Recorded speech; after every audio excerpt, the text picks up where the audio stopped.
Vivez par la foi.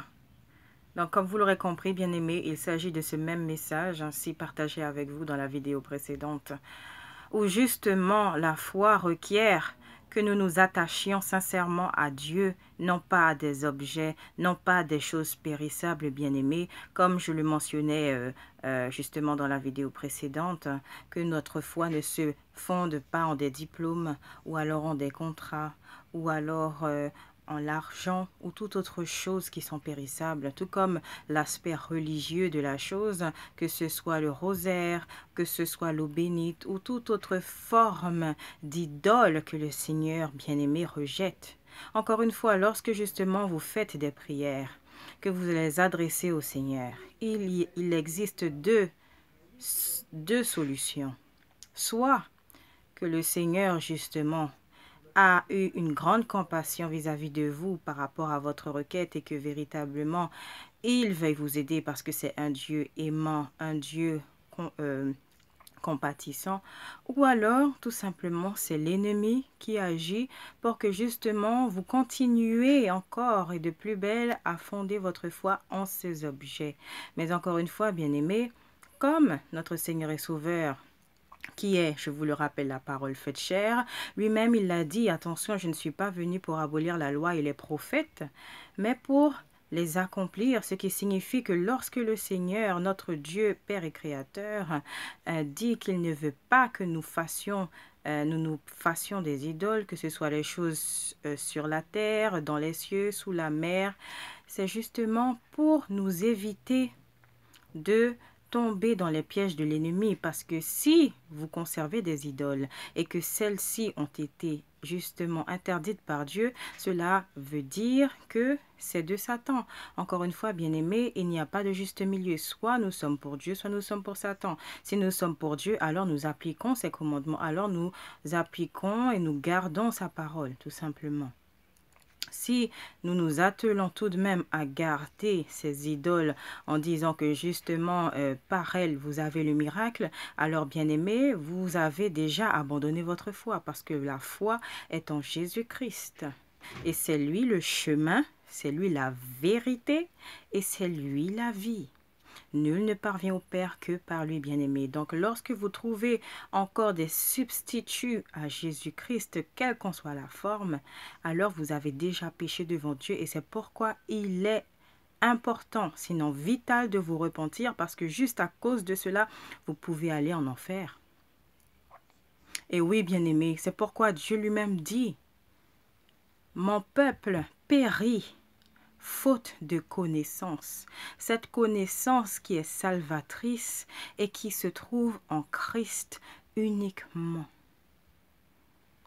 Donc c'est pourquoi le Seigneur lui-même nous dit de ne pas justement nous acclimater à des traditions humaines qui ne sont pas bibliques, de ne pas nous acclimater à des enseignements humains qui ne sont pas bibliques, de ne pas nous conformer aux commodités de ce monde, c'est-à-dire à tout ce que le monde nous injecte dans notre mode de pensée, dans notre système de pensée. Le Seigneur veut que nous soyons lucides. Et cette lucidité, c'est en cherchant sa face à lui que nous la trouvons. Cette lucidité, c'est lui seul qui nous la donne puisque c'est lui-même qui nous a donné l'intelligence. Comme la parole de Dieu dit également que ceux qui ne le voient pas, ceux qui ne le connaissent pas et qui ne cherchent même pas à le connaître, ce sont ceux justement à qui le Dieu de ce siècle a aveuglé l'intelligence, tout simplement. Donc ce sont ceux qui sont voués à périr. Mais il faut encore, bien-aimés, comme le Seigneur le veut, que nous prions pour ces personnes afin qu'elles arrivent à la repentance et qu'elles puissent elles aussi accéder au salut. Oui, bien-aimés, vivez par la foi parce que c'est la foi qui sauve, bien-aimés. Vous aurez beau dire, oui, un tel va à l'église, un tel sert à l'église, un tel fait beaucoup d'œuvres. Encore une fois, bien-aimés, nous sommes justifiés devant Dieu, notre Père et Créateur, pardon, au moyen de la foi, une foi véritable. Pas une foi en l'homme, pas une foi en des objets, pas une foi en des statues, pas une foi en des saints, en Jésus-Christ seul. Donc si vous vous retrouvez dans ce message, bien-aimé, repentez-vous. Parce qu'encore une fois, Dieu n'aime pas les idoles. Et si vous ne le faites pas, si vous ne vous repentez pas d'un cœur sincère, vous risquez de passer à côté du salut, bien-aimé. Ce n'est pas parce que je le dis, c'est parce que le Seigneur est clair là-dessus. Si, encore une fois, Jésus-Christ est venu sur terre, c'est pour que justement nous ne soyons pas corrompus dans notre foi. C'est pour que justement nous lâchions prise sur toutes choses qui ne sont pas bibliques, sur toutes choses qui ne sont pas de Dieu. Et si véritablement nous sommes animés du Saint-Esprit, alors le Saint-Esprit, comme il est mentionné dans l'évangile de Jean, chapitre 14, verset 6, nous enseignera toutes choses et il nous rappellera absolument tout ce que Jésus-Christ a enseigné à ses disciples avant qu'ils ne rejoignent le Père.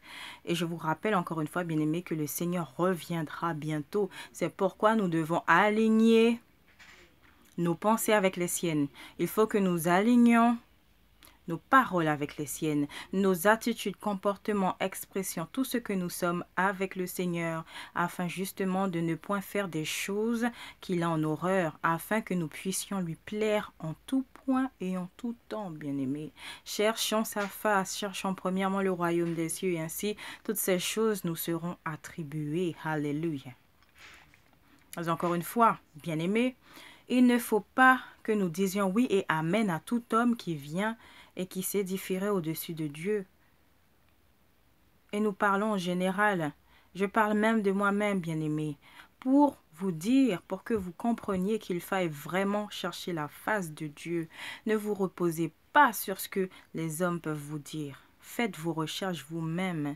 Si vous priez le Seigneur et que justement vous lui dites, voilà, Seigneur, parle-moi, vous priez sur votre Bible, Seigneur, parle-moi, montre-moi le verset biblique que tu veux sur lequel tu veux que je médite, ou alors le message que tu veux me faire passer. Montre-moi quel verset biblique, selon ma situation, selon ma condition. Ouvre-moi les yeux spirituels, Seigneur.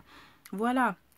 Et il vous révélera toutes choses par le biais d'un passage biblique, ou alors tout simplement par une vision ou un rêve, ou alors il passera par une personne qui vous confirmera certaines choses. Attention, quand je dis qu'il ne faille pas justement croire en l'homme, se reposer sur l'homme, cela ne veut pas dire qu'il faille évincer l'homme de la foi, ou ne pas justement communiquer ou travailler avec l'homme. Non.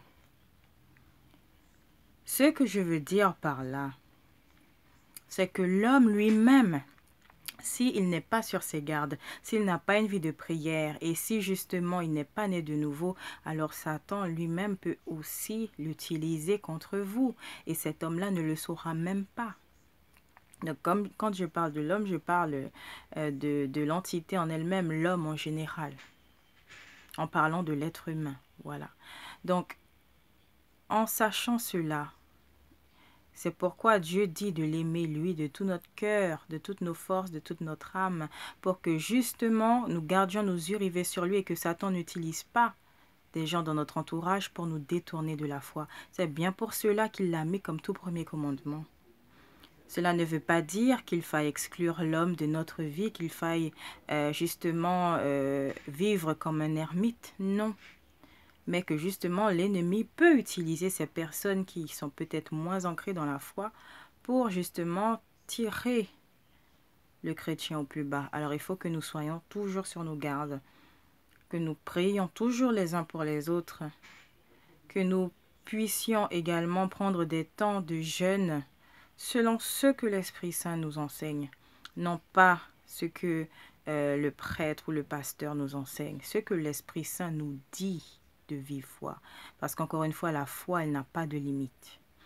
Et si nous nous limitons au dire, si nous nous limitons à des objets, si nous nous limitons à des choses qui viennent en contradiction avec la foi, alors, bien-aimés, vous limitez le pouvoir de Jésus-Christ sur votre vie.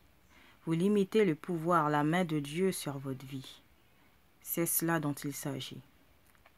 Je prie, bien-aimé, que le Seigneur, par son esprit de discernement, de sagesse, de connaissance et de révélation, puisse vous parler en cet instant et ainsi vous insuffler dans le cœur absolument toutes choses. Que vous puissiez enfin vous épanouir dans votre foi comme il se doit et être prêt spirituellement à sa venue, car c'est ce qu'il requiert. Alléluia. Restez bénis en Christ et à très bientôt.